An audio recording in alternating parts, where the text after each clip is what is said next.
Inicialmente, a informação que chegou foi de que ela estava viva, nós vimos a imagem dela se mexendo e imaginávamos que o serviço de resgate chegaria rápido e que ela seria rápida.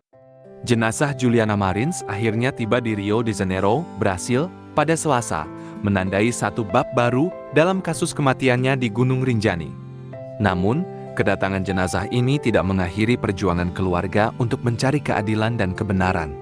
Ketidakpuasan keluarga terhadap hasil otopsi pertama di Indonesia telah mendorong mereka untuk meminta otopsi kedua di Brasil.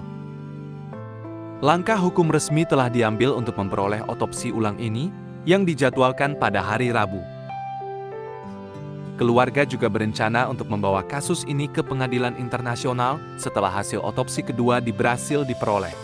Langkah ini menunjukkan adanya ketidakpercayaan terhadap proses penanganan kasus di Indonesia dan tuduhan kelalaian dalam proses evakuasi yang memakan waktu hampir 4 hari.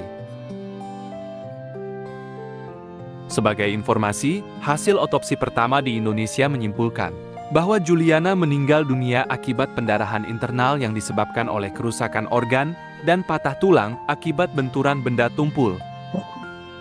Saya mengulang kembali ya, bahwa bukti-bukti menunjukkan bahwa kematian itu harus segera terjadi.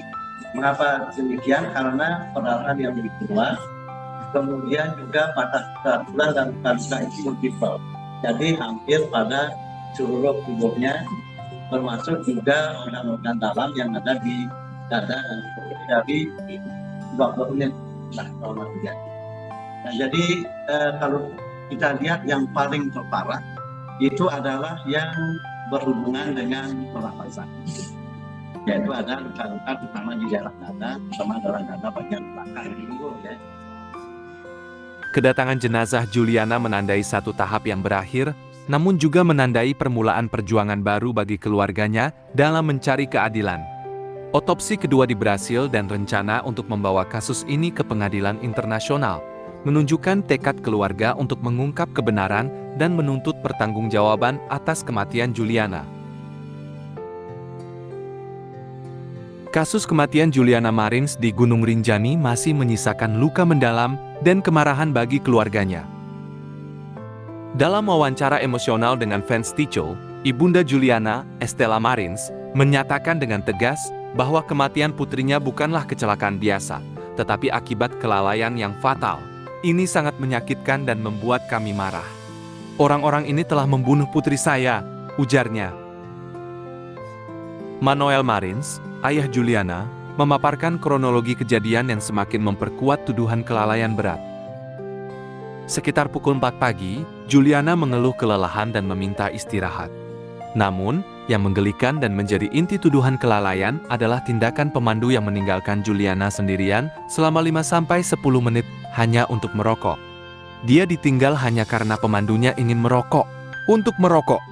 Saat kembali, putri saya sudah hilang dari pandangan, kata Manuel dengan nada geram. 2 jam kemudian, pemandu baru merekam video Juliana dari kejauhan, membuat keluarga semakin yakin bahwa keselamatan Juliana tidak diprioritaskan. Keluarga juga menyalahkan perusahaan wisata yang menjual paket pendakian tanpa memberikan informasi yang akurat tentang tingkat kesulitan jalur. Seolah-olah ini jalur ringan padahal berbahaya, kata Manuel, menunjukkan adanya kurangnya transparansi dan potensi bahaya bagi wisatawan yang tidak siap. Selain itu, keluarga juga menuduh TNGR lambat dalam memberikan respons setelah laporan hilangnya Juliana diterima. Keterlambatan ini, menurut keluarga, berpotensi fatal dalam upaya penyelamatan.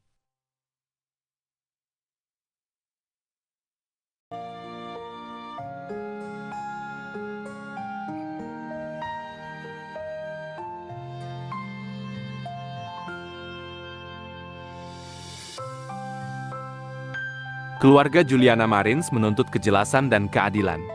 Mereka mengharapkan autopsi ulang dapat mengungkap kebenaran dan menentukan siapa yang bertanggung jawab atas kematian Juliana. Kami tidak akan berhenti sampai kebenaran terungkap. Putri kami mati karena ditelantarkan, kata Estela dengan penuh duka dan tekad.